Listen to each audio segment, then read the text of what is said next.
स्वागत है आपका अपने चैनल लेट्स इंस्पायर यूथ के ऊपर में। आपने हमारे वीडियो को बहुत ही प्यार दिया, इसके लिए आपको लाख लाख धन्यवाद। आज मैं फिर आप लोगों के बीच में लेके आया हूं एक बहुत ही शानदार इंफॉर्मेटिव वीडियो, जहां से आपको मिल सकती है एक बहुत ही अच्छी इन्फॉर्मेशन। दोस्तों, कई सारे ट्रेनिंग पार्टनर्स के फोन आ रहे हैं, कई सारे इंडिविजुअल ट्रेनर के फोन आ रहे हैं कि सर मुझे 1 दिन का टीओटी करवा दो, मुझे 2 दिन का टीओटी करवा दो, मुझे 3 दिन का टीओटी करा दो, मुझे सर्टिफिकेशन दिला दो। सो बहुत सारा कंफ्यूजन है, तो मैंने सोचा क्यों ना इस कंफ्यूजन को दूर किया जाए, और इसके लिए ही मैंने आप लोगों के लिए वीडियो बनाया है। इस वीडियो में मैं आपको बताने जा रहा हूं कि आप टीओटी में कैसे पार्टिसिपेट कर सकते हैं, किस तरह से कर सकते हैं और कितने टाइप के टीओटी के प्रोग्राम होते हैं। तो मैं आपको बताऊं, टीओटी का जो प्रोग्राम होता है, पहले आपको समझना पड़ेगा ये होता क्या है। ट्रेनिंग ऑफ ट्रेनर के प्रोग्राम में 2 तरह की ट्रेनिंग्स होती है। सबसे पहले जो ट्रेनिंग्स होती है वो डोमेन की ट्रेनिंग होती है, बट डोमेन की ट्रेनिंग केवल नामात्र होती है। ऐसा क्यों होता है? क्योंकि सारे ही एसएससी ने, सेक्टर स्किल काउंसिल ने जो एलिजिबिलिटी क्राइटेरिया बना रखा है ट्रेनर की, वो क्राइटेरिया इस प्रकार से डिफाइन की गई है कि उसमें वही लोग एलिजिबल हो सकते हैं जो ऑलरेडी डोमेन में एक्सपर्ट है। क्योंकि मैं आपको बताऊं, यहां पे जब आप बच्चों को ट्रेनिंग देंगे तो स्किल की ट्रेनिंग देंगे, और किसी भी स्किल को आप तभी किसी को सिखा सकते हैं जब आप खुद उस स्किल में एक्सपर्ट हैं।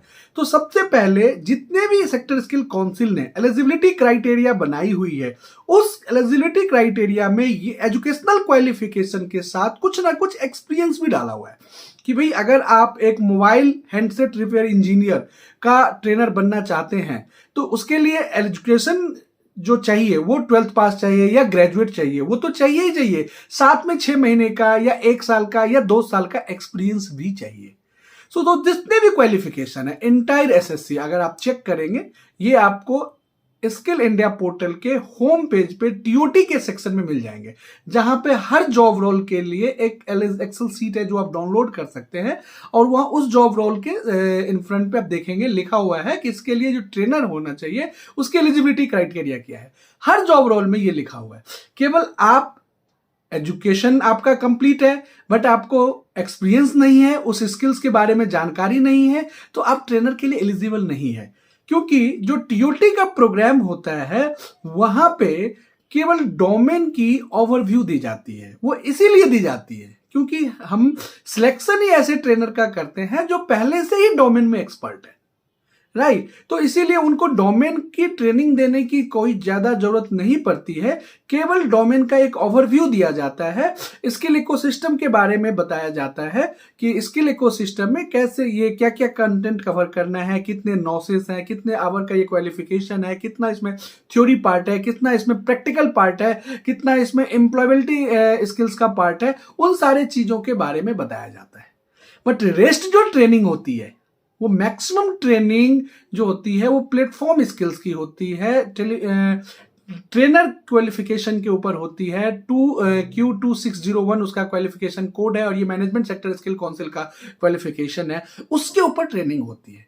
क्योंकि हमारा मानना ये होता है कि जो भी ट्रेनर्स आते हैं वो इंडस्ट्री से आते हैं, इंडस्ट्री में उन्होंने काम किया है, तो वो अपने स्किल में तो एक्सपर्ट है, बट उनको ट्रेनिंग देने में उतनी एक्सपर्टीज नहीं है। इसीलिए उनको ट्रेनिंग कैसे देना है, ट्रेनिंग का डिलीवरी कैसे करना है, कंटेंट को कैसे डिलीवर करना है, स्टूडेंट को कैसे हैंडल करना है, लेसन प्लान कैसे बना है, पेडागोजी को कैसे देखना है, इन सारे चीजों को ट्रेनिंग दी जाती है। तो बेसिकली टीओटी में 2 दिन का डोमेन का ओवरव्यू होता है, तीसरे दिन डोमेन का असेसमेंट होता है, और फिर नेक्स्ट डे से 6 दिन तक, है ना, 3 से लेकर 6 दिन तक की ट्रेनिंग जो होती है वो प्लेटफॉर्म स्किल्स की होती है, और उसके बाद उसका भी एक असेसमेंट होता है। और जो ट्रेनर डोमेन में 80% स्कोर करता है एज वेल एज प्लेटफॉर्म में 80% स्कोर करता है, वो ट्रेनर एलिजिबल हो जाता है ट्रेनिंग देने के लिए।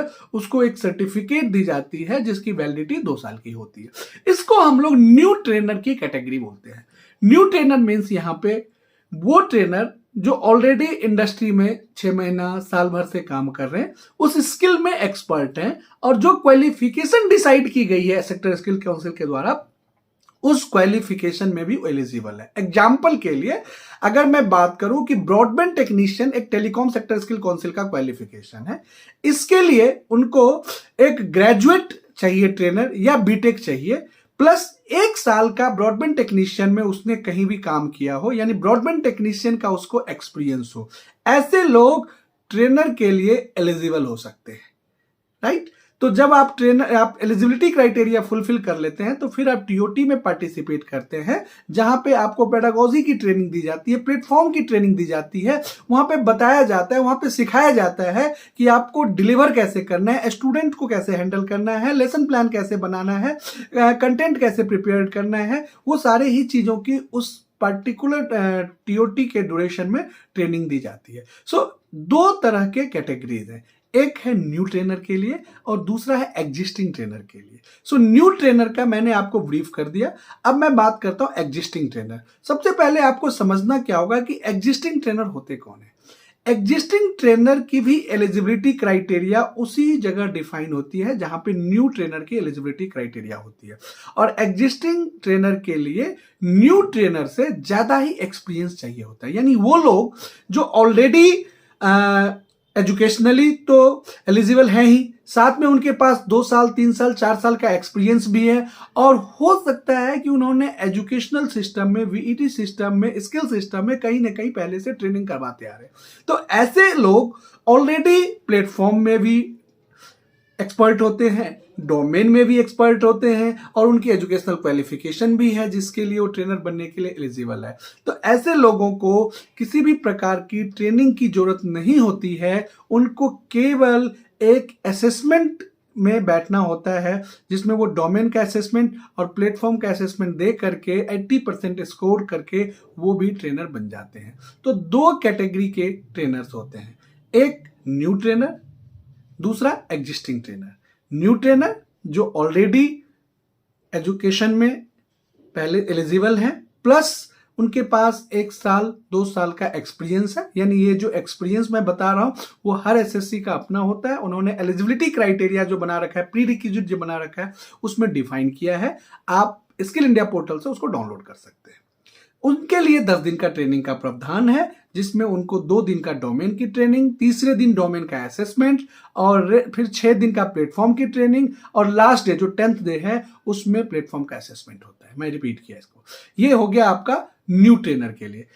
सेकेंड मैंने बताया आपको एग्जिस्टिंग ट्रेनर। एग्जिस्टिंग ट्रेनर में क्या होता है, वो लोग जो ऑलरेडी डोमेन में भी एक्सपर्ट हैं, एजुकेशन भी उनकी एलिजिबिलिटी क्राइटेरिया को मैच कर रहा है, प्लस उनके पास ट्रेनिंग का भी एक्सपीरियंस है, वो ऑलरेडी ट्रेनिंग देते आ रहे हैं बहुत दिनों से स्किल इकोसिस्टम में, या किसी ट्रेनिंग प्रोग्राम में, किसी कॉलेजेस में, आईटीआई में, पॉलिटेक्निक में ऑलरेडी वो ट्रेनिंग डिलीवर कर रहे हैं। तो उनको पेडागोजी की या प्लेटफॉर्म स्किल्स की ट्रेनिंग की जरूरत नहीं होती है। इस केस में उनको केवल असेसमेंट देना होता है डोमेन का और प्लेटफॉर्म का, बट उनके लिए भी जो पासिंग परसेंटेज है वो सेम होती है।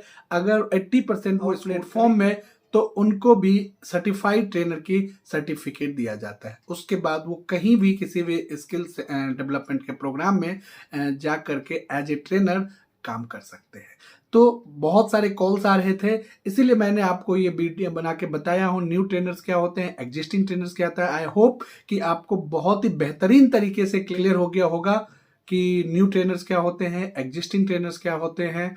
और इसी तरह की कोई भी अगर आपको क्लैरिटी चाहिए, किसी भी चीज़ों की इंफॉर्मेशन चाहिए स्किल से रिलेटेड, तो आप मुझे कमेंट करके मैसेज कर सकते हैं, डायरेक्ट मैसेज कर सकते हैं, और मैं आपको वीडियो के थ्रू उसका ज़रूर एक्सप्लेनेशन दूंगा, इंफॉर्मेशन दूंगा और बताऊंगा उसके बारे में। Thank you very much, thank you.